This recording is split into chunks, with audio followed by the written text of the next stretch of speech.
নমস্কার, আমি সুলগ্না রান্নাঘরে একটা নতুন রেসিপির সঙ্গে আপনাদের স্বাগত জানাই। আজ আমি বানাবো ভেজ পোলাও। পোলাওর জন্য এখানে আমি গোবিন্দভোগ চাল ব্যবহার করেছি। 2 কাপ গোবিন্দভোগ চাল ভালো করে ধুয়ে জল ঝরিয়ে রেখে দেব।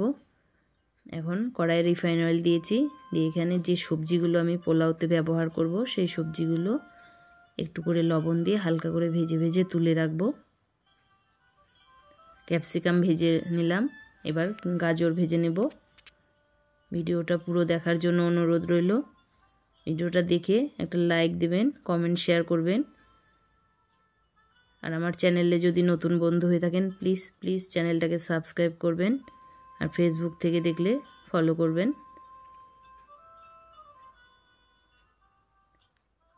সমস্ত সবজি ভাজা হয়ে গেছে, এবার তুলে নিচ্ছি।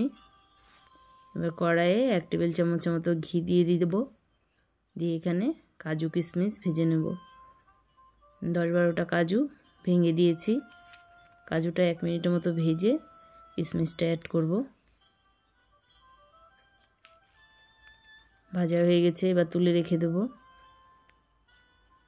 কড়াই 2 টেবিল চামচ ঘি দিয়েছি, দিয়ে দিলাম 4-5টা এলাচ, 5-6 টুকরো দারচিনি, দিয়ে দেবো একটা বড় এলাচ, দিয়ে দিচ্ছি 4-5টা লং আর হাফ জয়িত্রী ফুল, আর 1 চা চামচ গ্রেট করা আদা দিয়ে দিচ্ছি।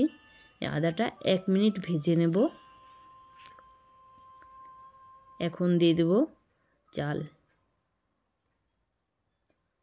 চালটা এই ঘি দিয়ে 10-15 মিনিট ভালো করে ভেজে নেব। চালের কালারটা চেঞ্জ হয়ে গেলে বুঝে যাব চালটা ভাজা হয়ে গেছে।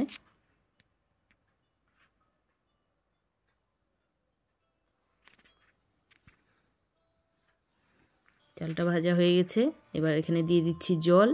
এখানে আমি গরম জল ব্যবহার করেছি। 2 কাপ চাল নিয়েছিলাম, সেই কাপেই আমি দিয়ে দিলাম 4 কাপ জল। এখন দিয়ে দেবো স্বাদ মতো লবণ, দিয়ে এটা 5 মিনিটের জন্য ঢেকে দেব। এখানে লো আঁচে ঢেকে রাখতে হবে। 5 মিনিট পরে ফিরে এলাম। এখানে দিয়ে দিচ্ছি সমস্ত ভেজে রাখা সবজিগুলো,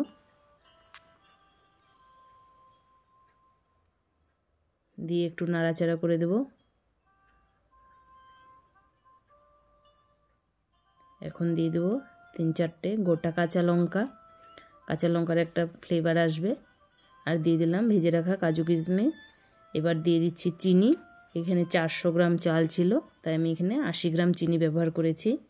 এবার ভালো করে নাড়াচাড়া করে দিয়ে এটা লো হিটে 10-12 মিনিট ঢেকে রেখে দেব।